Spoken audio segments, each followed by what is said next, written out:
Magandang araw mga katropa. Sa araw na ito ay tatalakayin natin ang request ng isa nating katropa na si Timothy J. Briones at ito nga ang paparating na laban ni Frank the Ghost Martin kontra kay Nahir Albright ngayong paparating na February 22. Unahin muna nating tingnan ang professional boxing record ni Frank the Ghost Martin. Mayroon itong 19 wins, 13 of those wins coming by way of knockout, isang talo lamang at nakuha niya yung isang talo sa kamay ni Tank Davis, wala pang draw. Pangalawang laban na ni Frank the Ghost Martin sa super lightweight division mga katropa, matapos niyang lampasuhin ang veteranong si Rances Barthelemy. Mayroon itong knockout ratio na 68.42%, 31 years old pa sa kasalukuyan. Southpaw ang boxing stance ni Frank the Ghost Martin mga katropa at may tangkad itong 5'8" at mayroong reach na 68 inches. Yung kanyang huling tatlong laban ay naganap noong July 15, 2023 at yun ay laban kay Artem Harutyunyan at nakuha niya yung panalo via 12 round unanimous decision. Nasundan noong June 15, 2024 laban kay Tank Davis at dito nga natikman niya yung unang talo via knockout sa round 8 sa kamay ni Tank Davis mga katropa. At pagkatapos ng laban na yon ay sinubukan niyang umakyat sa 140 pound division sa super lightweight noong December 6, 2025 kontra sa veteranong si Rances Barthelemy at nakuha nga niya yung impresibong panalo. Ngayon, titingnan naman natin ang boxing record ni Nahir Albright. Mayroon siyang 17 wins, 7 of those wins coming by way of knockout, may dalawang talo, walang draw. Parihong lumalaban mga katropa sa super lightweight division. Pang-anim na laban ni Nahir Albright sa division na ito mga katropa. Mayroon siyang knockout ratio na 41%, 30 years old pa lamang sa kasalukuyan. Orthodox ang kanyang boxing stance, 5'8" ang kanyang height. Mayroon siyang reach na 70 inches mga katropa. So pagdating sa kanilang comparison sa kanilang statistics ay halos identical lang mga katropa. Sing tangkad lang sila, nakakalamang lang ng 2 inches sa reach itong si Nahir Albright at mas bata ng isang taon kumpara kay Frank Martin mga katropa. Pagdating sa kanilang experience ay nakakalamang itong si Frank Martin mga katropa. Mayroon na siyang 3 laban na 12 rounds ang schedule, samantalang hanggang ngayon itong si Nahir Albright ay hanggang round 10 pa rin. Sa kanilang paparating na laban ay round 10 lang ang schedule mga katropa sa super lightweight division. So dito kay Frank Martin mga katropa ay fupukusan ko lamang ang kanyang huling laban sa 140 division mga katropa at yun nga ay kontra kay Rances Barthelemy. Impresibo man ang kanyang pinakitang performance doon mga katropa, subalit yung tinalo naman niya ay 39 years old na mga katropa na si Rances Barthelemy. At kung titingnan nyo nga yung laban ay hindi naman ganun ka-durable yung si Rances Barthelemy mga katropa.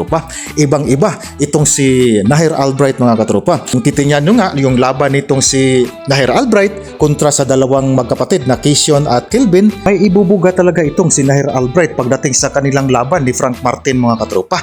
Kung titingnan nyo mga katropa, malakas yung dalawang kamay nito ni Nahir Albright mga katropa, although mababa yung tingnan yung kanyang knockout ratio sa kanyang box rec, subalit kung titingnan natin yung kanyang mismong laban sa mga previous niyang laban mga katropa, lalo na sa dalawang magkapatid na Keyshawn at Kelvin Davis mga katropa, ay makikita natin na hindi rin talaga pwedeng magkumpiyansa dito si Frank Martin mga katropa. May lakas din, lalo na yung kanan nitong si Nahir Albright mga katropa. Kaya pagdating sa kanilang power comparison, although mas mataas yung knockout ratio nitong si Frank Martin mga katropa, subalit ibibigay ko pa rin ng bahagya, lamang ng bahagya itong si Nahir Albright mga katropa. Sa kanilang mga previous na laban talaga yung maganda nating gawing reference dito mga katropa. No? At yun nga, sa palagay ko dito ay nakakalamang ng bahagya sa kanilang power comparison itong si Nahir Albright mga katropa. Pagdating naman sa speed and footwork mga katropa, sa comparison na ito, mas mabilis talaga itong si Frank Martin kumpara dito kay Nahir Albright mga katropa. Subalit hindi naman na ganun talaga ay kalayo yung diferensya pagdating sa speed and footwork mga katropa. No? Although mas mabilis lang tingnan talaga itong si Frank Martin mga katropa. Pagdating naman sa kanilang endurance at durability, ilagay natin na mas lamang ng bahagya itong si Nahir Albright mga katropa. Sa dahilan ko nga dito ay pang-anim na laban niya ito sa kanyang division sa super lightweight sa 140 division. So pangalawang labanan ni Frank Martin ito sa super lightweight division mga katropa. Subalit Hindi ibig sabihin na dihado na siya dito pagdating sa natural weight factor. Mayroon ngang ibang mga boksingero, no, ibang mga kilalang fighter, lalo na sa mga mega fight. Isang beses pa lang lumalaban sa mabigat na division. Nangyari yan kina Terence Crawford laban kay Canelo, no? At yung bagong laban lang, Shakur Stevenson kontra kay Teofimo Lopez. At yun naman ang mga fighter na yun, mga katropa, ay tinatawag nating elite fighter, no? Mas mataas na antas na yung mga skills sa level nila, mga katropa. Kaya ito kayang si Frank Martin, elite level kaya ito, mataas na antas kaya ito, mga katropa. Baliwala kaya sa kanya yung familiarity ng weight division na advantage nitong si Nair Albright, mga katropa. Ma-impose kaya ni Frank Martin yung kanyang ring IQ. Mas lamang siya ng diskarte, yung talino ng konti dito sa kanyang makakalaban na si Nair Albright, mga katropa. Magawa kaya niyang tamang diskarte hanggang sa matapos yung round 10 na boxing schedule nila, mga katropa. Magandang laban din ito, mga katropa. Magtuloy-tuloy kaya yung magandang momentum na pinakita ni Frank Martin sa super lightweight division, mga katropa, o magawang ma-upset siya ng kanyang makakalaban ni si Nair Albright, mga katropa. Ano kaya sa palagay ninyo, mga katropa?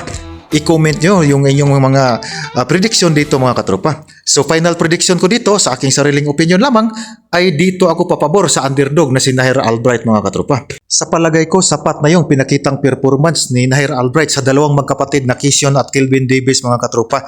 Iyon yung magandang katangian ng isang underdog sa laban, mga katropa. Kaya sa akin, sa aking sariling opinion lamang, sa aking sariling pag-oobserba, dito ako papabor sa underdog na si Nair Albright, mga katropa. Hanggang dito na lang muna, hanggang sa muli. Paki-like and subscribe po, mga katropa.